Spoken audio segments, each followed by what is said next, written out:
The voicemail came through at 7:30 on a Tuesday evening, December 18th.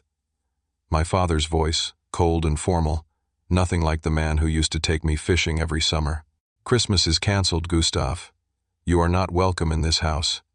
Expect a call from my lawyer regarding breach of contract. You signed documents. You made commitments." I stared at my phone in my Austin apartment, Rachel cooking dinner in the kitchen behind me. I didn't call back, didn't argue. I texted one word: understood. Then I called my mortgage broker and requested immediate removal of my name from the $290,000 loan. 3 years earlier, my phone rang at 2 in the morning. Mom's voice broken and terrified. "Gustav, we're losing the house. The bank sent foreclosure papers. Your father's business collapsed. We have 90 days. Please, honey, we need you." I was 25, living in a studio apartment, working as a software engineer for a tech startup. I had excellent credit, steady income, savings. They had nothing but desperation and a suburban Dallas home they'd owned for 18 years. I drove to Dallas that weekend. My father looked 10 years older, couldn't meet my eyes. The business he'd built for 2 decades, a commercial printing company, had lost 3 major clients in 6 months. The equipment was outdated. Competition from digital marketing crushed him. He'd borrowed against the house trying to save the company. Now everything was gone. My mother held my hand across their kitchen table. "We just need help with the refinance. Your credit score, your income, it would make all the difference. Just temporarily, until your father gets back on his feet.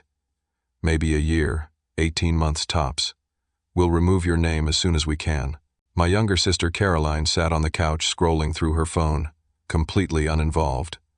She was 22 then, working part-time at a boutique in North Park, living at home rent-free. Nobody asked her to help. Nobody expected her to sacrifice anything. I signed the papers. Co-signer on a $290,000 mortgage refinance. My credit, my liability, their house.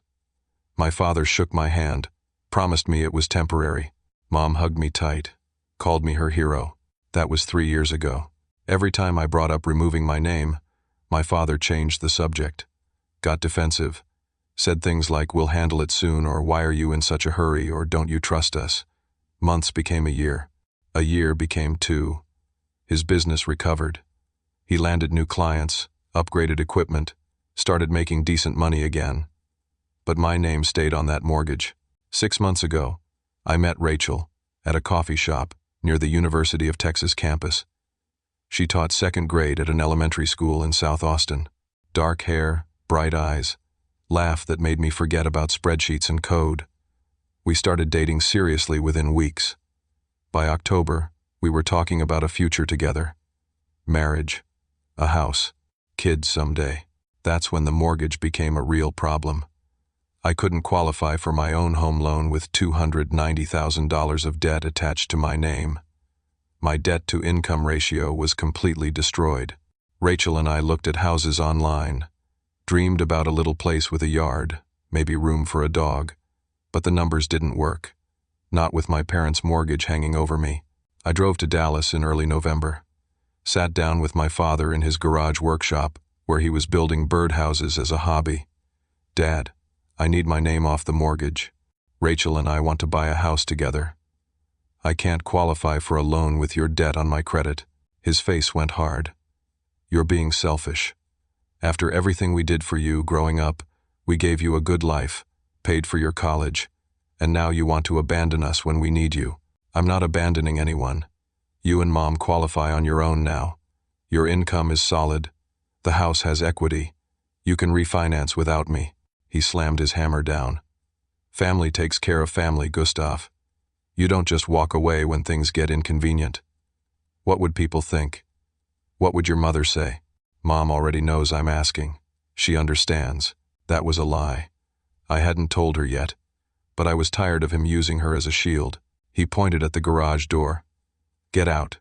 Come back when you remember what loyalty means." I drove back to Austin angry and hurt. Rachel held me that night while I vented about control and manipulation and broken promises. She said, "You have rights. You can remove yourself from that mortgage if the paperwork allows it. Have you actually read the refinance agreement? I hadn't. Not in 3 years.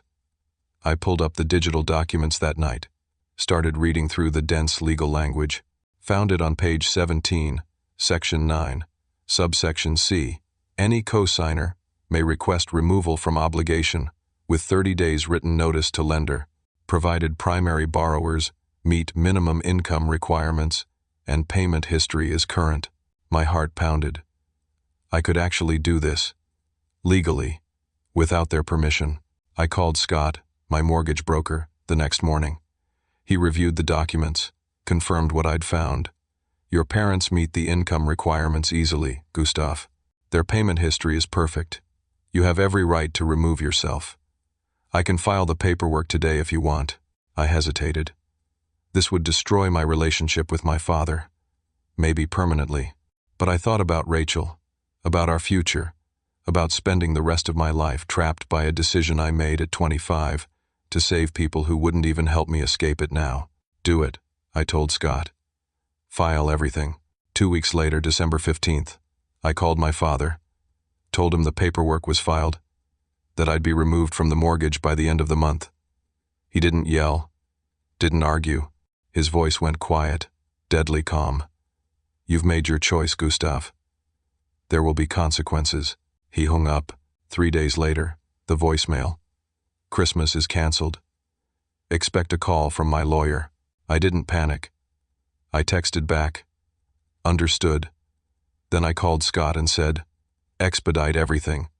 I need this done now. Scott worked fast. By 11:47 Tuesday night, I signed the digital removal documents. The bank's automated system processed them by 8 Wednesday morning. My name disappeared from the mortgage. I was free. Wednesday afternoon, my phone rang. Unknown Dallas number, I answered. Hello. Is this Gustav Brennan? This is Patricia Hendricks from Hendricks and Walsh Law Firm. I'm calling regarding your recent mortgage situation. My stomach dropped. My father actually hired a lawyer, but Patricia continued. I need to inform you that your father, Daniel Brennan, has filed a claim with the mortgage lender, stating that you illegally abandoned your cosigner responsibilities. However, we've reviewed the documentation, and your removal appears completely legitimate. The problem is, Mr. Brennan is alleging fraud. That could create serious complications for you. What kind of complications? If the bank believes there was any irregularity in your removal process, they could hold you liable for the full loan amount and potentially press criminal charges. I'm not representing your father in this matter. I'm actually calling because the bank hired us to investigate his fraud claim. I wanted to give you a heads up that you may need legal representation. I thanked her and hung up, hands shaking. My father wasn't just angry. He was trying to frame me for fraud to keep me trapped in that mortgage forever. Thursday morning, I woke to 67 missed calls. 43 from Mom, 18 from Caroline, 6 from Dad. My phone had been on silent while I slept. The voicemails were frantic. Mom's voice, high and panicked. Gustav, what did you do? The bank called this morning. They're reviewing our entire loan. They said something about fraud investigation. Call me right now, please. Baby, call me. Caroline's texts were worse. You selfish piece of garbage. Mom is having a breakdown. Dad's blood pressure is through the roof. How could you do this to us? We're your family. I sat on the edge of my bed, Rachel still asleep beside me. My hands trembled holding the phone. I'd done everything legally, followed every rule, and now they were making me the villain. I didn't call back. I got dressed, went to work, tried to focus on code reviews and sprint planning, but my phone kept buzzing in my pocket. More calls, more texts. My mother sent a photo of herself crying. Caroline sent a screenshot of the bank's letter, mentioning a fraud investigation. At lunch, Scott called. His voice was tense. Gustav, we have a problem. Your father contacted the bank directly this morning, claiming you forged the removal documents, that you electronically signed paperwork without proper authorization. The bank is now conducting a formal investigation, but I didn't forge anything. You watched me sign those documents. I know. And we have complete digital records proving it. But once a fraud claim is filed, the bank has to investigate. This could take 30 to 60 days, and if they find anything even slightly irregular, you could be held liable for the entire mortgage amount, plus potential criminal charges. My sandwich sat untouched in front of me. This can't be happening, Scott continued. You need to gather every piece of evidence you have. Emails, texts, anything showing your parents promised to remove you from the mortgage. Anything proving they have sufficient income to qualify without you. Documentation showing you followed proper procedures. Get it all together. You might need a lawyer. I spent my lunch hour digging through 3 years of digital history. Found text messages from Mom back in 2022. You're saving our lives, Gustav. We'll never forget this. We'll get your name off as soon as possible. Found emails from Dad 18 months ago. Business is booming again. Best quarter we've had in 5 years. Found a text from just 2 months ago where Dad wrote, "We could refinance without you, but the rates are better with your credit score. Why rock the boat?" Then I found something that made my blood run cold. An email forwarded to me by mistake 2 months earlier. Carolyn had meant to send it to Mom but accidentally included me in the thread. The subject line, "Don't worry about Gustav." I opened it. Read Caroline's words. "Don't worry, Mom. Gustav will never leave the mortgage. If he tries, Dad's lawyer said we can sue him for abandoning a family contract. He's stuck helping us. We'll always have his credit as backup if we need it. Plus, this way he can't waste money on some girlfriend. He needs to remember family comes first." I read it 3 times. They'd been planning this, planning to keep me trapped, planning to use legal threats to maintain control over my financial future. The girlfriend reference made it worse. They'd been monitoring my relationship with Rachel, resenting it, seeing it as competition for my resources and attention. I forwarded the email to my personal backup account, screenshot everything, saved it all to cloud storage. That evening, sitting in my apartment with Rachel, I received a certified digital letter. My heart sank, seeing the law firm's name.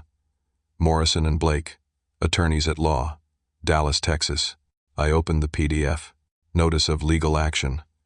Daniel Brennan and Martha Brennan versus Gustav Brennan. Claim, breach of verbal family agreement and financial damages. Amount sought, $50,000 plus court costs and attorney fees. Rachel read over my shoulder. "They're actually suing you?" The letter detailed their claims, that I had entered into a verbal agreement to maintain co-signer status until my parents' financial situation was completely stable, that my removal from the mortgage caused them severe financial and emotional distress, that I violated family obligations and caused reputational damage. Court date, January 15th. I called Scott immediately. He listened to everything, then said, "You need a real lawyer, not a mortgage broker. This is beyond my expertise. But Gustav, from what you've told me, you have a strong defense. Verbal agreements about mortgages aren't legally binding. You followed all proper procedures for removal. They're grasping at straws." He gave me a name. Thomas Brennan, no relation, family law and contract attorney in Austin. I called Thomas first thing Friday morning. His consultation fee was $500, but he could see me that afternoon. Thomas Brennan's office was in a modest building near downtown Austin. He was maybe 50, gray hair, kind eyes, demeanor that immediately put me at ease. I spent 90 minutes telling him everything. He took notes, reviewed documents on his laptop, asked pointed questions. When I finished, he leaned back in his chair. "Gustav, I'm going to be straight with you. Your parents have no case. Verbal family agreements regarding mortgage obligations are not legally enforceable. You followed proper removal procedures. You have documentation proving they promised it was temporary. The lawsuit is frivolous harassment." Relief flooded through me. "So I can fight this?" "Absolutely. We'll file a response denying all claims.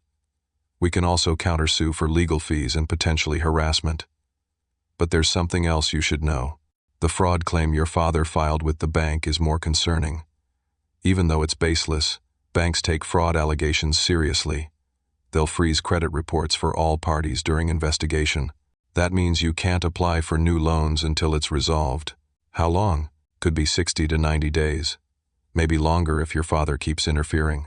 I thought about Rachel, about the house we'd been looking at, the one with the blue shutters and the big oak tree in the yard, the one we'd planned to put an offer on next month. Thomas continued, I'll draft a detailed response to the bank with all your documentation.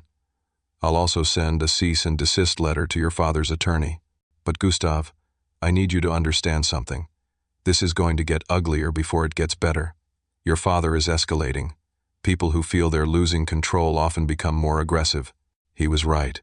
Monday morning, I got called into a conference room at work. My manager Brian was there, along with Jennifer from Human Resources. My stomach knotted. Jennifer spoke carefully.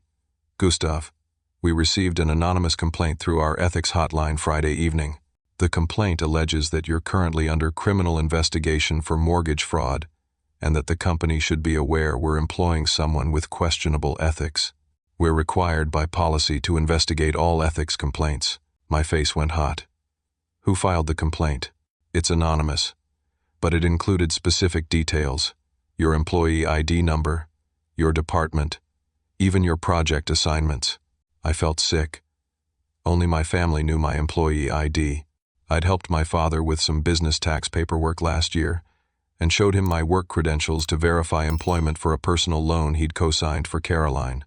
Jennifer continued, We're placing you on paid administrative leave pending our investigation. This is standard procedure. It's not a judgment on you personally. We just need to verify the facts.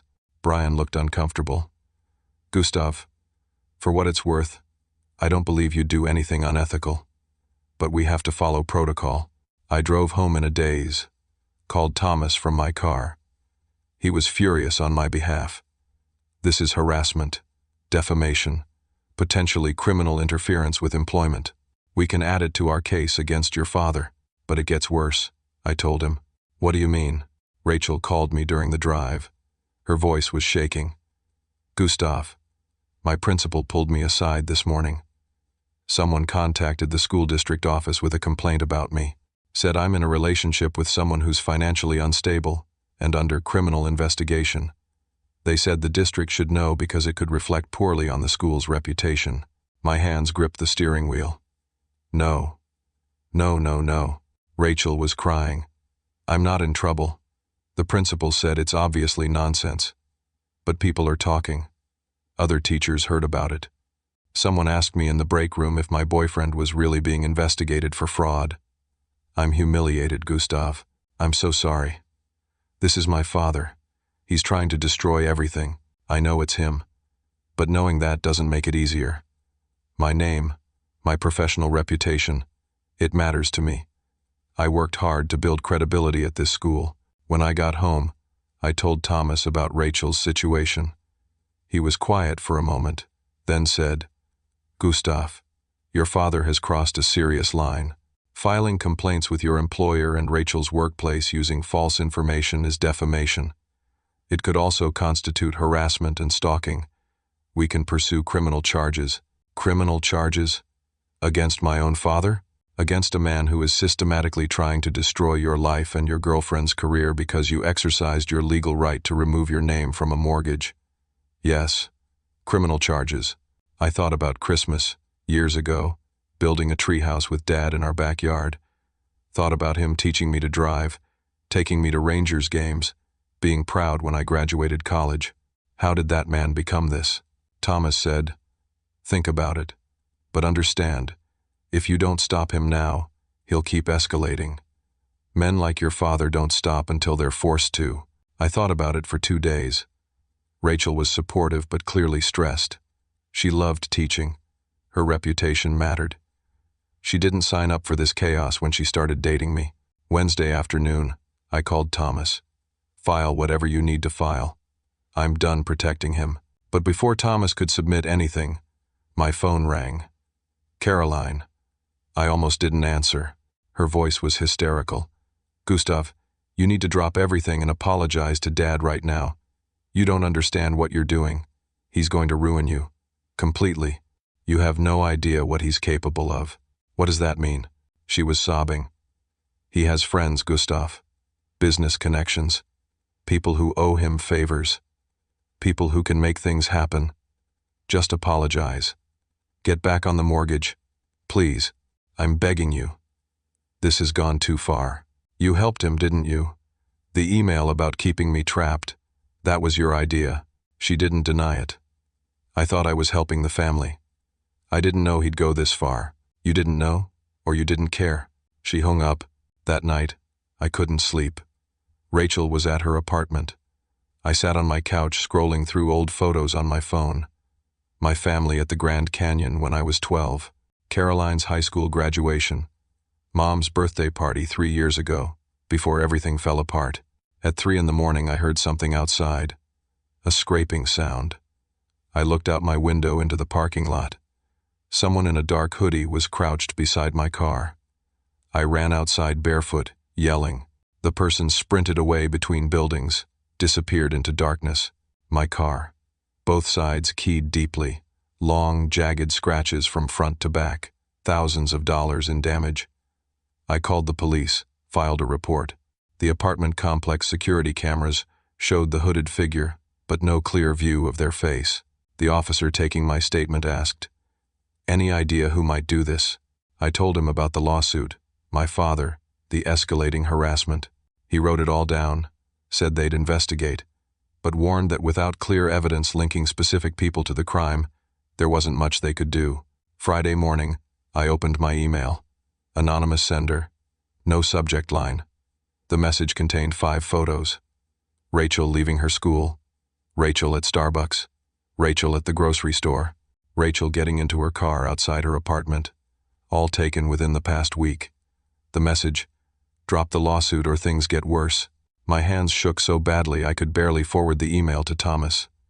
This is a direct threat against Rachel. I need to protect her. Thomas called me immediately. This is criminal stalking. We're going to the police right now, and we're filing for an emergency restraining order against your father. The Austin Police Department took the threat seriously.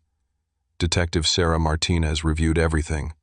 The keyed car, the employment complaints, the stalking photos, the threatening email.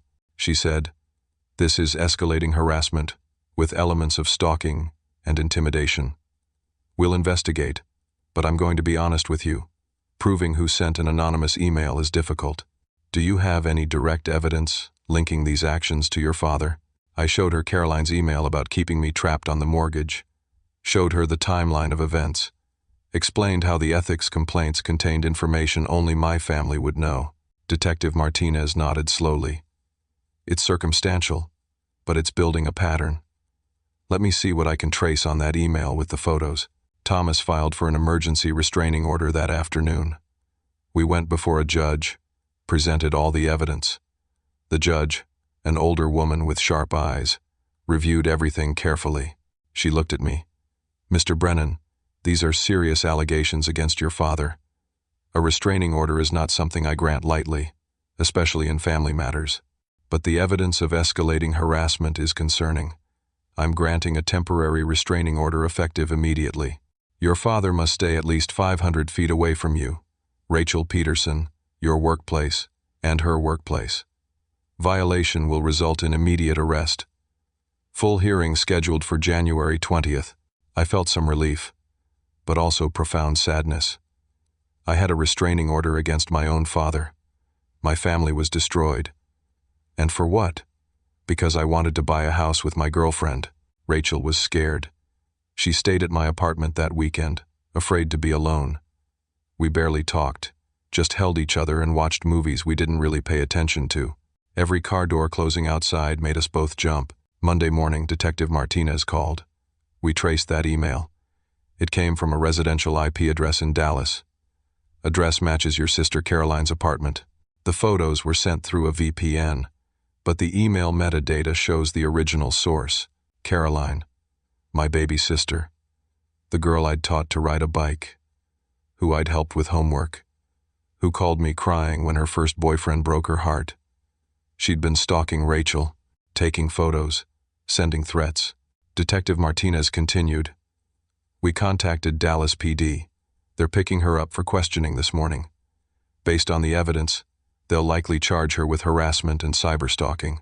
These are serious crimes, Gustav. She could face up to 18 months. I felt numb. Thomas, sitting beside me on speakerphone, asked, "What about the car vandalism?" "That's where it gets interesting," the detective said. "Caroline gave up the person who keyed your car almost immediately when Dallas PD showed her the evidence. Paid someone $200 through a friend to drive to Austin and vandalize it. That person has been identified and will also face charges. Caroline's cooperating fully, trying to reduce her own charges." "And my father?" I asked. "She showed us text messages. Detailed instructions from your father, Daniel Brennan. He coordinated everything. The vandalism, the stalking photos, even suggested language for the employment complaints. It's all documented in text messages Caroline saved. Your father is the architect of this harassment campaign." My throat tightened. He really tried to destroy me. "He succeeded in destroying himself," Detective Martinez said. "Dallas PD arrested him this morning at his home. He's being charged with conspiracy to commit harassment, stalking, and interference with employment. These are felony charges, Gustav. He's looking at potentially 3 years. I hung up and stared at my apartment wall. Thomas put a hand on my shoulder. "You didn't do this. He did. Every choice that led here was his, but I felt responsible anyway. I just wanted my name off a mortgage." The bank called that afternoon. Investigation concluded. "Your removal was completely legitimate. Your credit is cleared. We apologize for the inconvenience. The fraud claim filed by Daniel Brennan has been dismissed as baseless and malicious." My employer called an hour later. "HR investigation complete. No wrongdoing found. You're reinstated immediately. We apologize for the stress this caused." I should have felt victorious. My name was off the mortgage. The bank cleared me. My job was secure. My father and sister were facing criminal charges for what they'd done. Instead, I felt empty. Rachel came over that evening, held me while I cried for the first time since this whole nightmare started. Not tears of sadness, really. Tears of exhaustion, of grief for a family that no longer existed, of anger at being forced into this position, of guilt for the consequences my father and sister now faced. Rachel stroked my hair. "You defended yourself. That's all you did. They made every choice that led here. I know. But it doesn't feel like winning." That night, Mom called. I almost didn't answer. When I did, she was sobbing so hard I could barely understand her. "Gustav, please. Please drop the charges. Your father could go to prison. Caroline could have a criminal record. They made mistakes, but they're family. Your father is just scared." He felt like he was losing control. He didn't mean for it to go this far. He stalked my girlfriend, Mom. He tried to destroy my career. He committed fraud. He coordinated criminal harassment. This wasn't a mistake.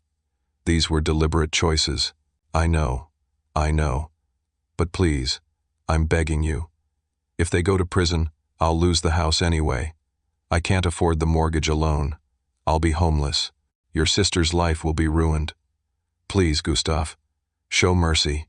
I talked to Thomas the next day. He said, "You can request reduced charges, plea deals that involve restitution, counseling, and probation instead of jail time. The prosecutor might agree since it's first offense for both of them. But Gustav, you need to decide if you can live with that." I thought about it for days. Rachel said, "Whatever you decide, I'll support you. But don't let guilt manipulate you into protecting people who tried to hurt us." I decided to consider a plea deal. Not because I felt guilty, but because I didn't want revenge. I wanted closure. I wanted to move forward. But then Detective Martinez called again. "Gustav, we found something during the investigation of your father's finances. Your mother transferred $150,000 from their business savings account into Caroline's name 3 days after your father was arrested. She's trying to hide assets before trial." My stomach dropped. Mom's been lying to me. She said she couldn't afford the mortgage, that she'd be homeless. She lied. The business has over $180,000 in various accounts. Your parents are not in financial trouble. Your mother was trying to manipulate you with guilt while simultaneously concealing assets from the court. Now my mother was facing charges too: obstruction of justice, asset concealment, financial crimes that carried serious penalties. All three of them, my father, my mother, my sister, all facing criminal charges. All because I wanted my name off a mortgage. All because I wanted a future with Rachel. Thomas said, "This is not your fault." Say it with me. This is not your fault. But it felt like my fault. It felt like I'd destroyed my entire family by asking for something completely reasonable. December became January. Christmas passed without acknowledgement. Rachel and I spent it quietly at her parents' house in Houston. They were warm and welcoming, treated me like family. Her mother made tamales, and her father showed me his woodworking shop. Normal family things. It made me ache for what I'd lost. Rachel's father pulled me aside on Christmas evening. He was a gentleman, a high school counselor, soft-spoken and thoughtful. He said, "My daughter told me what you're going through. I want you to know something. Family should build you up, not tear you down. If your family can't do that, it's okay to step back. It's okay to protect yourself." His words helped, but guilt still gnawed at me. The legal process ground forward. My father's attorney contacted Thomas with a plea deal proposal early January. All three family members would plead guilty to reduced charges, pay restitution to me totaling $25,000, attend mandatory counseling, and receive probation instead of jail time. In exchange, I would drop the restraining orders and agree to no further civil action. Thomas presented it neutrally. "This is your decision. Legally, you'll win everything if you push forward. But you need to decide what you can live with emotionally." I sat in my apartment that night, Rachel beside me on the couch. We'd been looking at houses online earlier, planning for a future that felt more real now that my credit was clear. Found a little craftsman bungalow in South Austin, yellow with white trim, fireplace in the living room. We'd talked about putting herbs in the sunny kitchen window, maybe adopting a dog from the shelter, but I couldn't stop thinking about my parents losing their house. Caroline with a criminal record, my father in prison.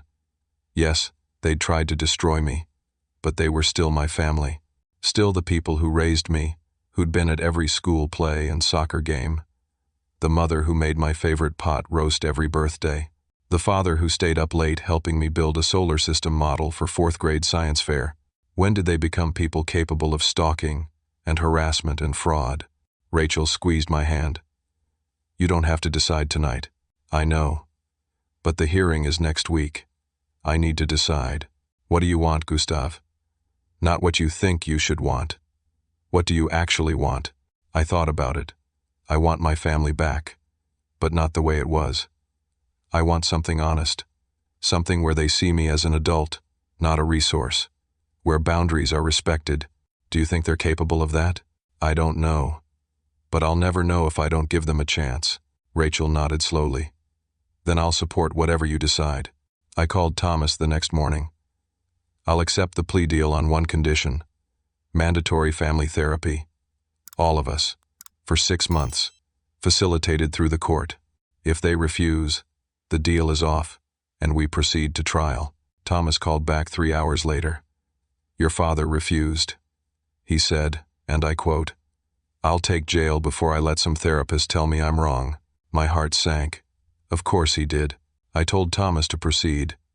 We'd go to trial. I was done trying to save people who wouldn't save themselves. 2 days later, January 10th, at 6 a.m, my phone rang. Unknown Dallas number. I answered groggily. "Mr. Brennan? This is Sandra Chen from Baylor University Medical Center. I'm a social worker in the cardiac intensive care unit. Your father, Daniel Brennan, was admitted last night with a severe heart attack. He's stable now, but it was touch and go.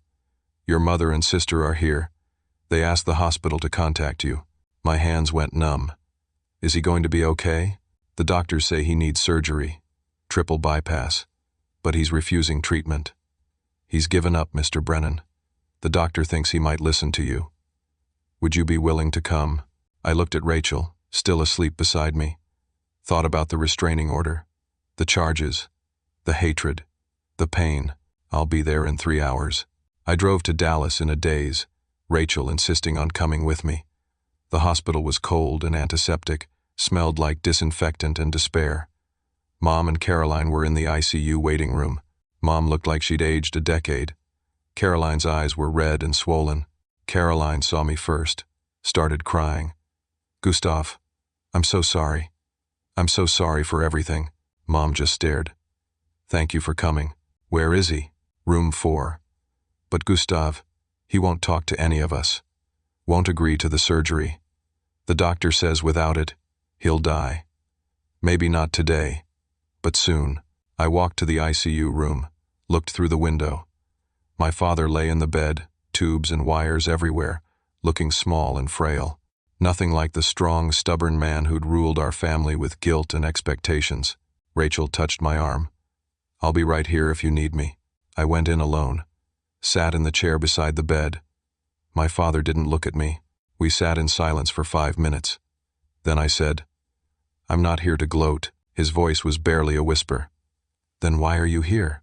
"Because I don't want you to die." His face crumpled. "I ruined everything. Everything. I was so afraid of being weak again, of losing control. When you wanted off that mortgage, it felt like you didn't trust me anymore, like you were abandoning us. I was never abandoning you. I just wanted my own life. I know that now, but I couldn't see it then. I could only see you leaving, choosing someone else over family. I panicked, and I did terrible things, unforgivable things." Tears ran down his face into the hospital pillow. "I tried to destroy you because I was terrified of being nothing, of having no control, of being that broken man who lost his business and almost lost his house. You saving us 3 years ago, it reminded me every day that I'd failed, that I'd needed my son to rescue me. I couldn't stand it, so you tried to trap me forever." "Yes. And I destroyed everything that mattered instead." We talked for an hour. He told me about the fear that consumed him after his business collapsed. The shame, the feeling of being useless, how keeping me on the mortgage, in some twisted way, made him feel like he still had power, still mattered. I told him about Rachel, about the life I wanted to build, about how his actions hadn't just hurt me, but someone I loved who'd done nothing wrong. He cried harder. "I'm sorry. I know that doesn't fix anything. But I'm so sorry. You need the surgery, Dad. You need to live long enough to actually make amends." He looked at me finally. "Why would you want that? After what I did? Because you're still my father.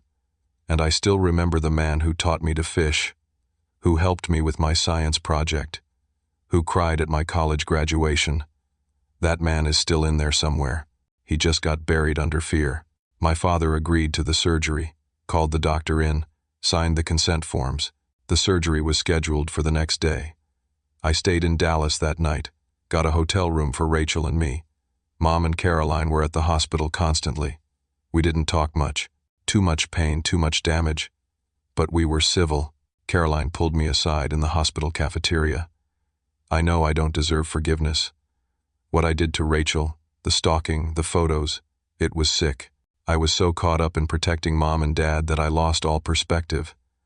I'm going to plead guilty to everything, accept whatever punishment comes. I deserve it." I nodded. "You do.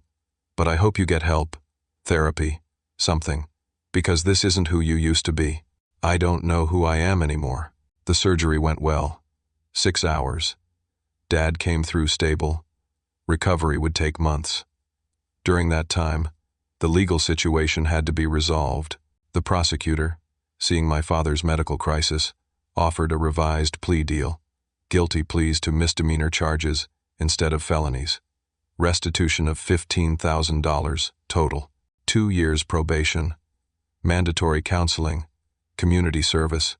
No jail time, given the medical circumstances, and genuine remorse shown. Thomas reviewed it with me. "This is generous. More generous than they deserve. But it gives everyone a path forward without prison. It's your call." I accepted. So did my parents and Caroline. Court date set for February 5th. I went back to Austin, back to work, back to normal life. Rachel and I looked at houses again, Found the yellow Craftsman bungalow was still available. Put in an offer. It was accepted. My first house. My name on the mortgage. Mine and Rachel's. No family entanglements. No manipulation. Just us, building something together. Dad's recovery was slow. He came home from the hospital in early February, weak but alive. The court hearing was held virtually because of his medical condition. Everyone pleaded guilty, accepted their sentences, paid restitution. The money showed up in my account February 8th, $15,000. I stared at it, feeling strange. This was supposed to make me feel vindicated. Instead, it just felt sad. Family therapy started in March. Court ordered, once a week, all of us on video call. Dr. Helen Morrison, a family therapist in Dallas who specialized in high-conflict families. The first session was brutal. Everyone angry, defensive, hurt. Dr. Morrison didn't let anyone hide. She said, "This family operates on control and guilt.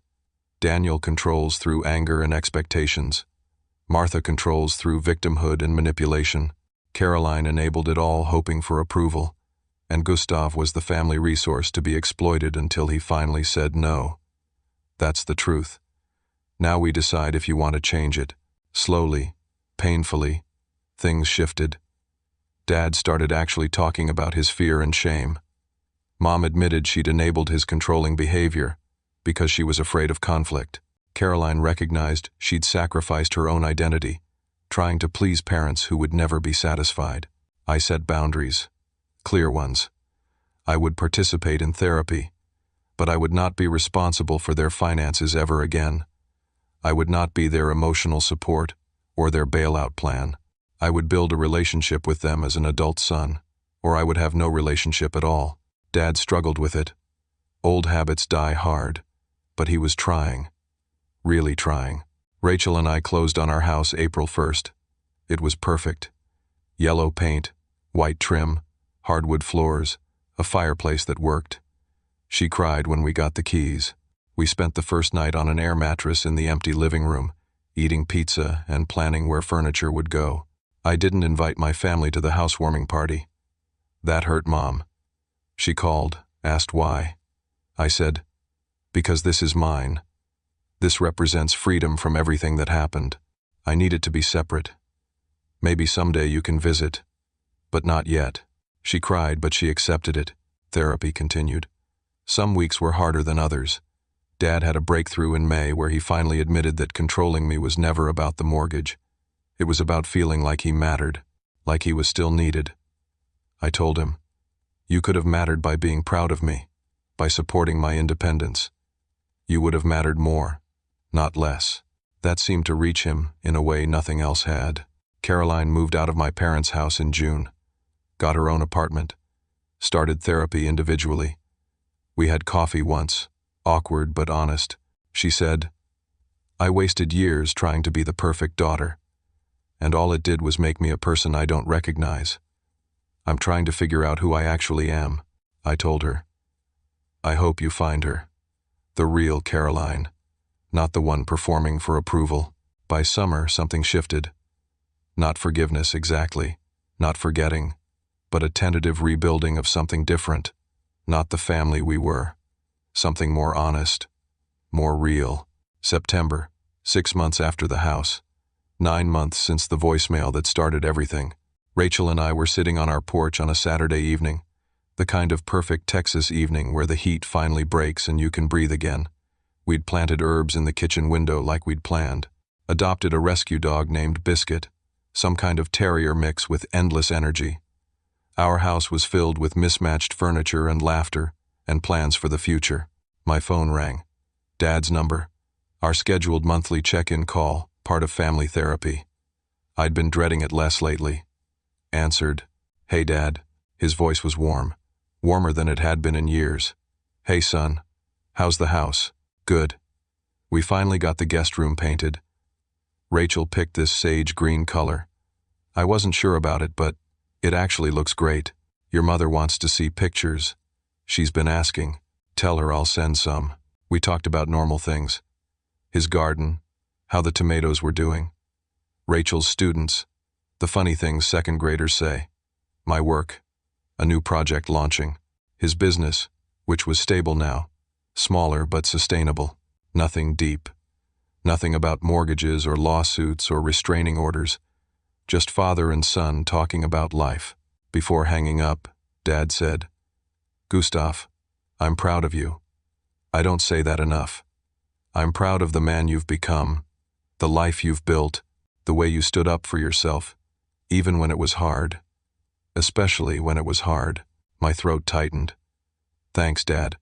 That means a lot." After we hung up, I sat on the porch with Rachel. Biscuit curled up between us. She asked, "You okay?" I nodded. "Yeah, I really am." And I meant it. For the first time in a long time, maybe ever, I felt free. Not free from my family. Free to have a relationship with them on my terms. Free to say no. Free to set boundaries and have them respected. Free to be an adult, not a resource. I learned something through all of this. Something I wish I'd known years ago. Love without boundaries isn't love. It's control. It's manipulation. It's one person using another's care against them. Real love respects autonomy. Real love celebrates independence. Real love doesn't trap you with guilt or obligation. It sets you free to become who you're meant to be. I learned that protecting yourself from family doesn't make you a bad person. Sometimes it's the only way to save the relationship. Sometimes it's the only way to save yourself. You can love people and still refuse to let them hurt you. Those two things aren't contradictory. They're necessary. I learned that being strong isn't about enduring abuse or manipulation. It's not about how much pain you can tolerate or how much you can sacrifice for people who won't appreciate it. Strength is knowing when to say enough. Strength is meaning it when you say it. Strength is building a life that honors your own worth, not just everyone else's needs. The hardest part of growing up isn't becoming independent from your parents. It's teaching them that you already are. It's showing them through actions, not words, that you're an adult with your own life, your own priorities, your own boundaries. Some parents learn that lesson gracefully. Others have to be taught the hard way. Mine fell into the second category. My family isn't perfect now. We probably never will be. Dad still struggles with control sometimes. Mom still tries to guilt trip occasionally. Caroline is still figuring out who she is outside of family expectations. But there's honesty now. There's respect, or at least the beginning of it. There's recognition that I'm not their safety net or their identity or their purpose. I'm their son. That's enough. That has to be enough. Rachel and I are getting married next spring. Small ceremony, just close friends. My family will be invited. Whether they come is up to them. Either way, the day will be perfect because it's about Rachel and me, about the future we're building together, not about managing family drama or walking on eggshells or worrying about who's offended by what. Just us, choosing each other, building something good. The house, with the yellow paint and white trim, is full of life now, full of hope, full of possibility. Every morning I wake up and remember that this is mine, not because my parents allowed it, not because I earned their approval, but because I fought for it, because I stood up for myself, because I refused to be trapped by guilt or obligation or the weight of other people's fears. Freedom is worth fighting for. Your future is worth protecting. And the people who really love you will eventually understand that. The ones who don't, well, that tells you everything you need to know. I look at Rachel, at Biscuit, at our little house, and our simple life. I think about the voicemail that started it all. Christmas is canceled. Expect a call from my lawyer. I didn't argue. I didn't beg. I didn't try to fix everyone else's problems. I just quietly removed my name from that mortgage and chose myself for the first time in my life. Best decision I ever made. Now I want to hear from you. Have you ever had to set boundaries with family that felt impossible at the time? Have you ever had to choose your own future over someone else's expectations? What was your breaking point? Drop a comment below and share your story. Sometimes knowing we're not alone in these struggles makes all the difference. If this story resonated with you, if it helped you feel less alone or gave you courage to set your own boundaries, please hit that like button. It helps more people find these stories and realize they're not the only ones fighting these battles. And if you want to hear more stories about standing up for yourself, about choosing your own path even when it's hard, subscribe to this channel. There are so many stories of everyday people finding the courage to change their lives. Yours might be next. Share this with someone who needs to hear it. We all know someone trapped by family obligation or guilt. Someone who needs permission to choose themselves. Maybe this story will be the push they need to take that first step toward freedom. Thank you for listening. Thank you for being here. I hope whatever battles you're fighting, you find the strength to stand up for yourself. You deserve a life that honors your worth. You deserve boundaries that protect your peace. You deserve family relationships that build you up instead of tearing you down. Never forget that. Take care of yourselves. And remember, sometimes the most loving thing you can do for your family is teach them that you're not theirs to control. You're yours. Always have been, always will be.